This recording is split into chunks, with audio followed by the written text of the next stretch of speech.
Alright guys, this is Brandon. He is playing Chaos Space Marines against me today. It is a nice, sunny day. Oh god, the light. Oh god, the light. Look, all the light, yeah. Alright, so I have new Necrons to play with. Well, old Necrons, but I got the Codex, so we're going to be playing a little 2,000 point battle on this monstrosity of a table that I own at the house. Anywho, that's what we're going to be doing, and we're getting ready to see what happens. So on a side note, we noticed that I haven't played 40k at the house in so long that there's cobwebs on here. So the idea is that all the dust and cobwebs, yeah, he's raiding a tomb world. He doesn't know it's a tomb world. He's about to find out it's a tomb world. Okay, we're rolling to see what we get. One dice to rule them all. That 6. is annihilation.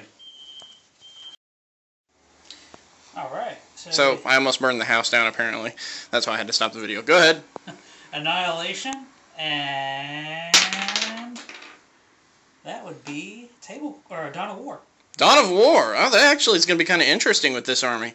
Normally I hate Dawn of War, but this one might actually be kind of cool. All right, let's roll off and see who gets first turn.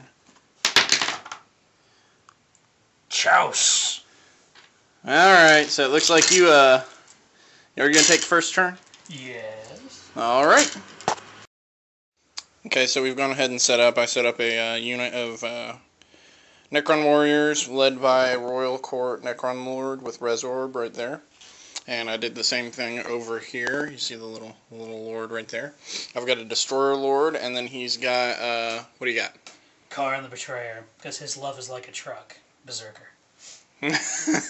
And then 2 rhinos full of, I'm assuming, Berserkers. It's Berserker-tastic day. Berserker-tastic. I'm bringing the corn. Okay. So he's getting ready to do his first turn. So we went ahead and did his turn. Chaos turn 1.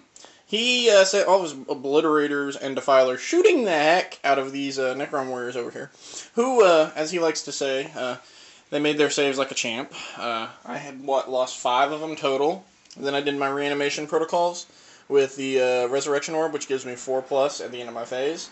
Of course, I only rolled 1-4. The others were all 1s and 2s. So now we're getting ready to do the beginning of my turn, because he had no assaults. So this combat on Necron turn 1 went a little interestingly. I managed to blow up both of the vehicles, but those were actually a result of... that one was a result of shooting, this one was a result of close combat. I can tell you right now that the Necron Destroyer Lord is pretty much a tank hunter in the new Codex. The Scarabs didn't even get to touch it. Him and the Wraiths ripped that thing apart. The Scarabs, since they're now considered beasts now, are kind of interesting, so they get a 12-inch charge. Unfortunately, I was doing actually pretty good. I charged against the Khorne Berserkers after the Immortals blew up their tank. And I was doing pretty good, and I lost some guys, but then I double-sixed on my morale check and fell back, and the Khorne Berserkers ripped my entire unit apart. I only lost like 3 guys, so that just goes to show you that no matter how good a new Codex guy is, yeah, you can still lose units. And then he sort of ran away, because he doesn't want the, these are proxies right now because I don't have my models in yet, but this is the Necron Overlord and a bunch of Lich Guard that are coming towards him. And those guys are pretty nasty too, so that's the end of Necron turn 1. And Necron turn 2, or not Necron, you get what I mean. Blood for the Blood God. Blood for the Blood God time. So this went a little rough for the Necrons this turn. He jumped into close combat with the Immortals, and while they didn't break and run, they didn't do all that much back to him. Let's see what else happened. The Wraiths and the Destroyer Lord got eaten by the Khorne Berserkers. Khorne Berserkers suck. Blood for the Blood God. What else happened?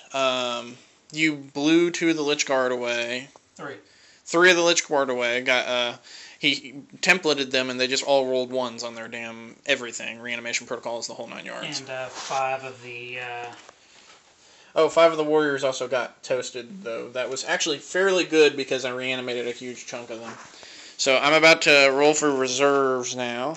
So this is going to be for rolling for the monolith that's in reserve. No! Oh, no. And this is for the flayed ones that are in reserve. Yes. Yes! So flayed ones have come out. So I went ahead and conceded to this one because I rolled for my reserves, and I didn't get my monolith in again. The flayed ones got wiped out. The warriors actually did better than the flayed ones. All I had left was some destroyers over there. The immortals were locked into close combat. Come to find out that the monolith no longer can pull units out of close combat through its gate anyway, so the immortals were probably screwed. Lichguard would have possibly gotten in next turn if I hadn't like double one or anything on that, but more or less he still had 3 obliterators, 2 defilers, another rhino with corn berserkers, and a crap ton of demons still to come in. So this was a good exercise in learning the new Codex. But I'm going to need to pick up some of this new stuff, specifically some more Lichguard, because transports are going to be the name of the game. So I'm going to probably get an Annihilation Barge and a Doomsday Arc, and then probably some more transporty stuff. Probably get a Ghost Arc eventually.